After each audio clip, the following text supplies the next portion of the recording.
Creed en sus profetas. Jueves 23 de febrero 2023. Esdras 3. Restauración del altar y del culto. Cuando llegó el mes séptimo y los hijos de Israel ya estaban en las ciudades, el pueblo se reunió como un solo hombre en Jerusalén.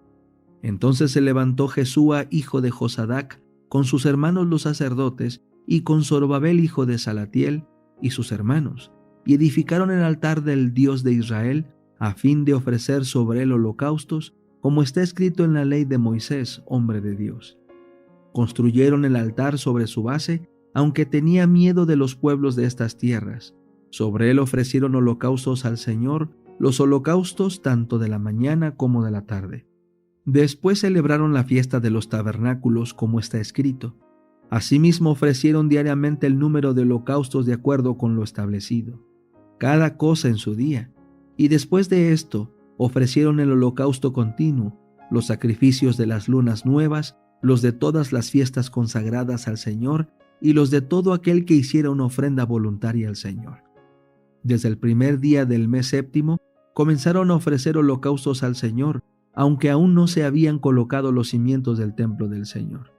Entonces dieron dinero a los canteros y a los carpinteros, así como alimentos, bebida y aceite a los de Sidón y de Tiro, para que trajeran madera de cedro desde el Líbano por mar a Jope, conforme a la autorización que les había dado Ciro, rey de Persia. Comienzo de la obra del templo. En el mes segundo del segundo año de su llegada a la casa de Dios en Jerusalén, comenzaron a edificar Zorobabel, hijo de Salatiel, y Jesúa, hijo de Josadac, con el resto de sus hermanos los sacerdotes, y con los levitas y todos los que habían venido de la cautividad a Jerusalén. Y pusieron al frente de la obra de la casa del Señor a los levitas de 20 años para arriba. También Jesúa y sus hijos y sus hermanos, y Cadmiel y sus hijos, los hijos de Odavías, se pusieron a supervisar como un solo hombre a los que hacían la obra de la casa de Dios. Igualmente los hijos de Enadad y los hijos de estos y sus hermanos los levitas. Mientras los constructores del templo del Señor colocaban los cimientos, se pusieron de pie los sacerdotes con sus vestiduras y con trompetas, y los levitas hijos de Asaf portando címbalos para alabar al Señor, según las instrucciones de David, rey de Israel. Cantaban alabando y dando gracias al Señor y decían: porque Él es bueno, porque para siempre su misericordia sobre Israel. Todo el pueblo gritaba con gran júbilo, alabando al Señor, porque eran colocados los cimientos de la casa del Señor. Pero muchos de los sacerdotes, de los levitas, de los jefes de casas paternas y de los ancianos que habían visto el primer templo, lloraban en alta voz cuando ante sus ojos eran puestos los cimientos de este templo, mientras muchos otros daban grandes gritos de alegría. Y por causa del griterío, el pueblo no podía distinguir la voz de los gritos de alegría de la voz del llanto del pueblo, pues el pueblo gritaba con gran júbilo y el bullicio se oía desde lejos. Eventos de los últimos días. Capítulo 18. Las 7 últimas plagas y los justos. Los justos no tienen culpas escondidas que revelar. En el tiempo de angustia, si el pueblo de Dios conservase pecados aún inconfesos, cuando lo atormenten el temor y la angustia, sería aniquilado. La desesperación acabaría con su fe y no podría tener confianza para rogar a Dios que le librase. Pero por muy profundo que sea el sentimiento que tiene de su indignidad, no tiene culpas escondidas que revelar. Sus pecados han sido examinados y borrados en el juicio y no puede recordarlos. Sus seguidores tendrán un profundo sentimiento de sus faltas y al examinar su vida verán desvanecerse sus esperanzas.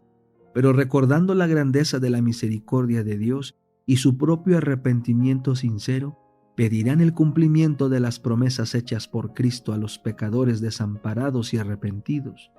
Su fe no faltará porque sus oraciones no sean contestadas enseguida.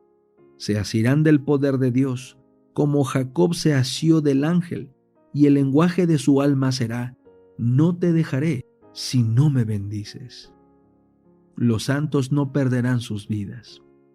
Dios no consentiría que los malvados exterminasen a quienes esperaban la traslación, y no se sometían al decreto de la bestia ni recibían su marca. Vi que si a los malvados se les permitiese exterminar a los santos, Satanás se alegraría con sus malignas huestes y todos cuantos odiaban a Dios. Y, oh, qué triunfo fuera para su majestad satánica ejercer en la lucha final potestad sobre los que durante largo tiempo habían esperado contemplar a quien tanto amaban. Los que se burlaron de la idea de la ascensión de los santos presenciarán la solicitud de Dios por su pueblo y contemplarán su gloriosa liberación. El pueblo de Dios no quedará libre de padecimientos, pero aunque perseguido y acongojado, y aunque sufra privaciones y falta de alimento, no será abandonado para perecer. Si la sangre de los fieles siervos de Cristo fuese entonces derramada, no sería ya, como la sangre de los mártires, semilla destinada a dar una cosecha para Dios. Dios proveerá. El Señor me ha mostrado repetidas veces que sería contrario a la Biblia el hacer cualquier provisión para nuestras necesidades temporales durante el tiempo de angustia. Vi que si los santos guardaban alimentos almacenados o en el campo en el tiempo de angustia, cuando hubiese en la tierra guerra, hambre y pestilencia, manos violentas se los arrebatarían y extraños cegarían sus campos. Será entonces tiempo en que habremos de confiar por completo en Dios y Él nos sostendrá. Vi que nuestro pan y nuestras aguas nos estarán asegurados en aquel tiempo y no sufriremos escasez ni hambre, porque Dios puede preparar mesa para nosotros en el desierto. Si fuese necesario, mandaría cuervos para que nos alimentasen, como alimentó a Elías, o haría bajar maná del cielo, como lo hizo en favor de los israelitas. Vi que nos espera un tiempo de angustia, cuando una severa necesidad obligará al pueblo de Dios a vivir de pan y agua. En el tiempo de angustia, nadie trabajará con sus manos, sus sufrimientos serán mentales, y Dios les proveerá de alimento. El tiempo de angustia está ante nosotros, y entonces una severa necesidad requerirá que el pueblo de Dios se niegue a sí mismo y coma meramente lo suficiente para sostener la vida. Pero Dios nos preparará para ese tiempo. En esa hora terrible, nuestra necesidad será la oportunidad de Dios para impartir su poder fortificante y sostener a su pueblo. Pan y agua es todo lo que se promete al remanente en el tiempo de angustia.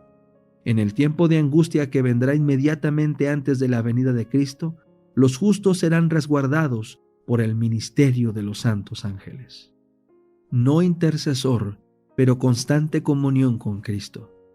Cristo ha hecho propiciación por su pueblo y borrado sus pecados. El número de sus súbditos está completo. Cuando Él abandone el santuario, las tinieblas envolverán a los habitantes de la tierra. Durante ese tiempo terrible, los justos deben vivir sin intercesor, a la vista del santo Dios. ¿Olvidará el Señor a su pueblo en esa hora de prueba? Aunque los enemigos los arrojen a la cárcel, las paredes de los calabozos no pueden interceptar la comunicación entre sus almas y Cristo. Aquel que conoce todas sus debilidades, que ve todas sus pruebas, está por encima de todos los poderes de la tierra, y acudirán ángeles a sus celdas solitarias, trayéndoles luz y paz del cielo. La prisión se volverá palacio, pues allí moran los que tienen mucha fe, y los lóbregos muros serán alumbrados con luz celestial, como cuando Pablo y Silas oraron y alabaron a Dios a medianoche en el calabozo de Filipos.